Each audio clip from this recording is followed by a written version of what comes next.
السلام علیکم ورحمۃ اللہ وبرکاتہ۔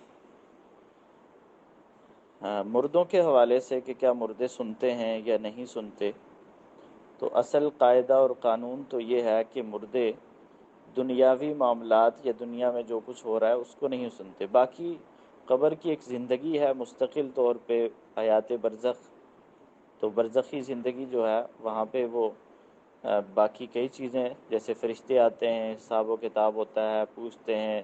ظاہر بات ہے کہ مردہ سنتا ہے فرشتے کی بات اور پھر جواب دیتا ہے۔ جب فرشتے سوال کرتے کہ من ربوں کا، من نبیوں کا، ما دینوں کا، تو یہ ساری چیزیں سننے سے تعلق رکھتی ہیں، لیکن یہ سننا صرف برزخ کی زندگی کی حد تک سننا ہے۔ جس طرح ہم دنیاوی زندگی میں برزخ والے لوگوں کی آواز نہیں سن رہے، اسی طرح برزخ والے دنیاوی زندگی کے کلام یا دنیاوی زندگی میں جو لوگ گفتگو کرتے ہیں، جو باتیں کرتے ہیں، اس کو نہیں سن رہے۔ اصل قاعدہ اور قانون تو یہی ہے کہ مردے نہیں سنتے، نہ کوئی اچھی بات سنتے ہیں نہ بری بات سنتے ہیں، یعنی دنیا والوں کی حیات دنیاوی والوں کی بات نہیں سنتے۔ لیکن اللہ تعالیٰ کچھ خاص مواقع پہ انہیں سناتے ہیں، اور وہ خاص مواقع ان میں سے ایک وہ موقع ہے کہ جب مردے کو دفن کر کے لوگ واپس آ رہے ہوتے ہیں، تو حدیث میں آتا ہے کہ مردہ ان کے قدموں کی آہٹ سنتا ہے۔ یہاں بھی آپ دیکھیں کہ ان کے قدموں کی آہٹ سنتا ہے، ان کی باتیں نہیں سنتا، ان کی دعائیں نہیں سنتا، وہ کیا کہہ رہے ہیں وہ نہیں سنتا، لیکن انہیں قدموں کی آہٹ سنائی دی جاتی ہے، یعنی سنائی جاتی ہے اللہ تعالیٰ کی طرف سے۔ تو مردے نہیں سنتے، لیکن اللہ تعالیٰ جس چیز کو بھی سنانا چاہیں سنا سکتے ہیں۔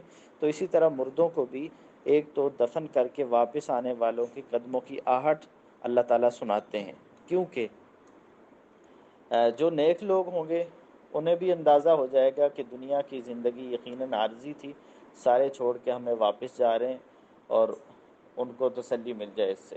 اور جو برے لوگ ہیں ان کے لیے یہ حسرت کا سبب ہے کہ وہ ساری زندگی نافرمانی میں گزار کے اب فوت ہو گئے ہیں، اور دنیا کی حقیقت یہ ہے کہ دنیا کے جو بہت پیارے تھے، اولاد تھی، بہن بھائی تھے، رشتہ دار تھے، وہ بھی چھوڑ کے واپس جا رہے ہیں۔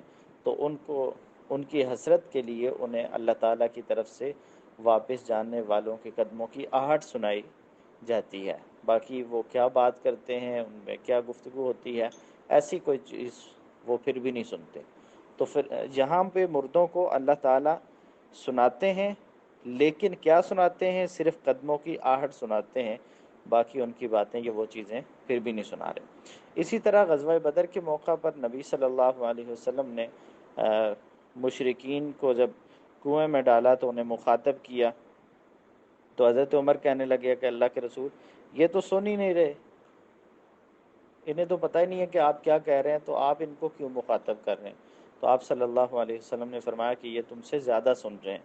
تو یہ بھی اللہ تعالیٰ کی طرف سے نبی صلی اللہ علیہ وسلم کی گفتگو اور کلام ان کو سنائی گئی، یعنی اللہ تعالیٰ نے آپ صلی اللہ علیہ وسلم کی گفتگو ان کفار کو مرنے کے بعد سنائی، تاکہ ان کو حقیقت دنیا کا پتہ چل جائے اور انہیں یہ سمجھ آ جائے کہ انہوں نے کتنی بڑی غلطی اور جرم کی ہے۔ باقی اس کے علاوہ کوئی یہ کہے کہ مردے میری اور آپ کی باتیں سنتے ہیں، میری اور آپ کی دعائیں سنتے ہیں، تو وہ بالکل بھی نہیں سنتے۔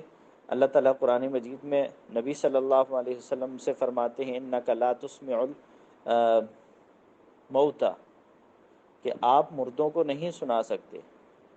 تو آپ صلی اللہ علیہ وسلم کے بارے میں اللہ تعالیٰ کہتے ہیں کہ آپ نہیں سنا سکتے، یعنی آپ کی باتیں وہ نہیں سنتے۔ ہاں، اللہ تعالیٰ جس چیز کو بھی سنانا چاہیں، کہیں قدموں کی آہٹ کو سنانا چاہیں تو وہ آہٹ سنا دیتے ہیں، کہیں اپنے نبی کی باتوں کو سنانا چاہیں تو وہ سنا دیتے ہیں۔ باقی اس کے علاوہ اصل قاعدہ اور قانون یہی ہے کہ مردے نہیں سنتے۔